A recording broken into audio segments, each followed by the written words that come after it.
Bismillahirrahmanirrahim. Assalamualaikum warahmatullahi wabarakatuh. Saudara semua di mana saja Anda berada, kali ini kita akan membahas tentang konstruk berpikir Eisenhower. Kita akan membedah apa itu ilmu, apa itu pengetahuan, dan apa itu sains, apa itu knowledge. Selama ini kadang-kadang kita seperti mobil truk, kita isi banyak pengetahuan di otak kita. Lalu kemudian kita mendapatkan level pengetahuan itu sampai mendapat gelar sarjana, magister, doktor, bahkan profesor. Tapi pertanyaan besarnya adalah seberapa besar efek daripada sarjana itu, seberapa besar efek daripada magister itu, dan seberapa besar efek daripada doktor itu, dan seberapa besar efek daripada profesor itu. Saya masih teringat kata-kata salah satu rektor Universitas Patimura, yaitu Prof. Sapteno. Beliau katakan bahwa ketika ilmu tidak fungsional, sekalipun kita menyandang gelar profesor, tapi ketika ilmu itu tidak fungsional dalam kehidupan kita, maka apalah gunanya ilmu yang bersarang di pikiran kita dan otak kita? Apalah gunanya profesor ketika profesor itu tidak bisa membangun sebuah peradaban?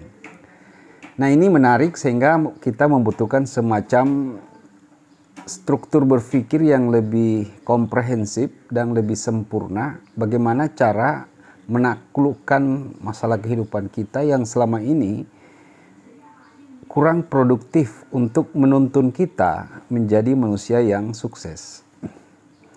Saya ingin menjelaskan konsep teori Eisenhower, sebuah teori yang mengintegrasikan antara budaya, sains, dan agama.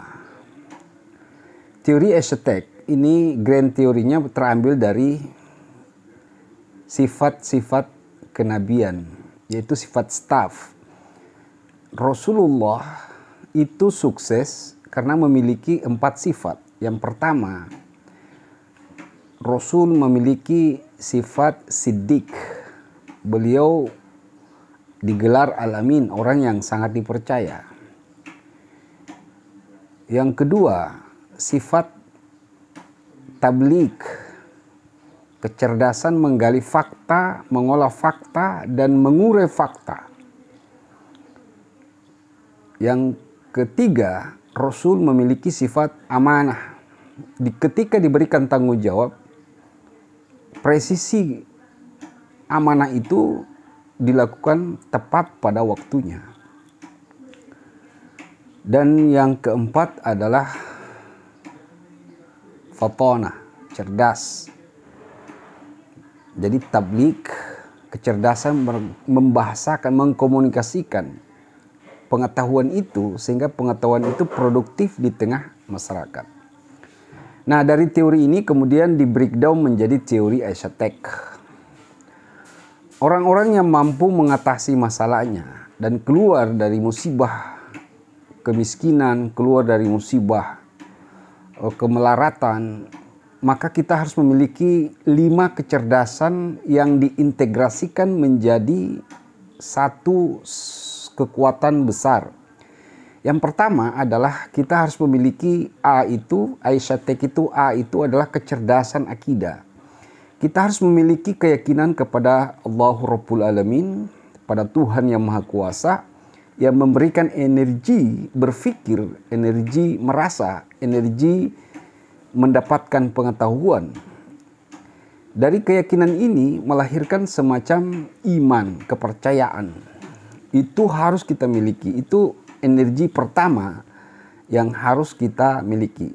Setelah iman itu kita miliki, lalu kemudian diturunkan menjadi intelektual. Bagaimana kita mendapatkan ilmu pengetahuan. Dalam filosofi ilmu itu terdiri dari ain. Ain itu adalah mulutnya terbuka. Artinya ain itu kita sebagai ilmuwan harus setiap hari meriset, membedah fenomena. Lalu kemudian ketika mengetahui ilmu itu, kita mengumpulkan ilmu lewat ain, maka ain itu selalu terbuka. Lalu kemudian naik ke lam. Lam itu kita lapor kepada yang memiliki ilmu, yang pemilik ilmu. Lalu kemudian setelah kita lapor kepada pemilik ilmu, lalu diturunkan menjadi mim, pembuktian, aksi nyata. Jadi yang kedua adalah kecerdasan intelektual. Jadi kecerdasan intelektual adalah kecerdasan mengolah ilmu, pengetahuan, lalu kemudian dikelola dengan menggunakan metode tertentu yang disebut ilmu pengetahuan, lam, lalu kemudian aksi, riset. Nah ini relevan dengan Tridharma perguruan tinggi. Tridharma perguruan tinggi pertama pembelajaran. Setelah kita belajar, kita riset, penelitian. Setelah kita teliti, kita buktikan dengan pengabdian masyarakat. Nah, kecerdasan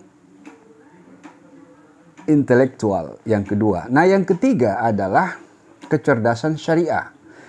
Di dalam mencari ilmu, perlu kita dudukkan maqasidus syariah. Ilmu tidak boleh bertentangan dengan akal, tidak boleh bertentangan dengan agama, tidak boleh bertentangan dengan hak asasi manusia, tidak boleh bertentangan dengan merusak jiwa kemanusiaan, dan tidak boleh merusak akal. Nah, ketika ilmu itu sesuai dengan itu, maka kita memiliki yang namanya kecerdasan syariah. Nah, setelah kita memiliki kecerdasan akidah, kita memiliki kecerdasan intelektual, kita memiliki kecerdasan syariah, yang keempat itu harus kita memiliki kecerdasan teknologi. Ketika kita memiliki tiga, kecerdasan intelektual, kecerdasan akidah, intelektual syariah, ini alatnya adalah sains, kecerdasan teknologi. Karena sifat dasar daripada teknologi itu percepatan, kemudahan, dan memberikan semacam kekuatan untuk misalnya cita-cita kita, misalnya pesawat itu percepatan untuk mencapai tujuan, telepon percepatan untuk berkomunikasi, televisi percepatan untuk melihat, radio percepatan untuk mendengar. Jadi sains teknologi ini adalah alat kemudahan hidup manusia. Nah, itu yang keempat. Nah, yang kelima adalah kecerdasan entrepreneurship. Bagaimana memanfaatkan alat tukar uang sebagai alat untuk mendorong kecerdasan akidah, kecerdasan intelektual, kecerdasan syariah, dan kecerdasan teknologi.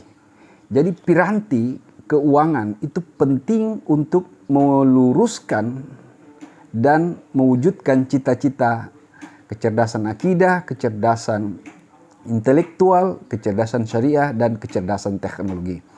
Ketika 5 rumpun diintegrasikan menjadi modal sosial, maka kita bisa merubah sebuah peradaban dari peradaban yang terbelakang menjadi peradaban yang maju.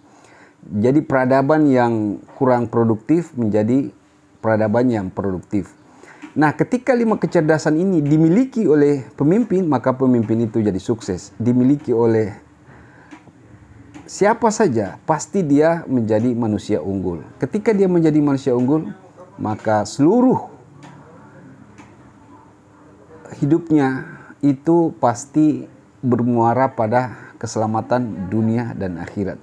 Saya kira ini salah satu model kerja teori esotek sebagai salah satu cara pandang untuk merubah wajah hidup kita menjadi wajah hidup yang berbahagia, selamat dunia dan akhirat. Demikian saudara dari teori esotek ini. Terima kasih. Wabillahi taufiq wal hidayah. Wassalamualaikum warahmatullahi wabarakatuh.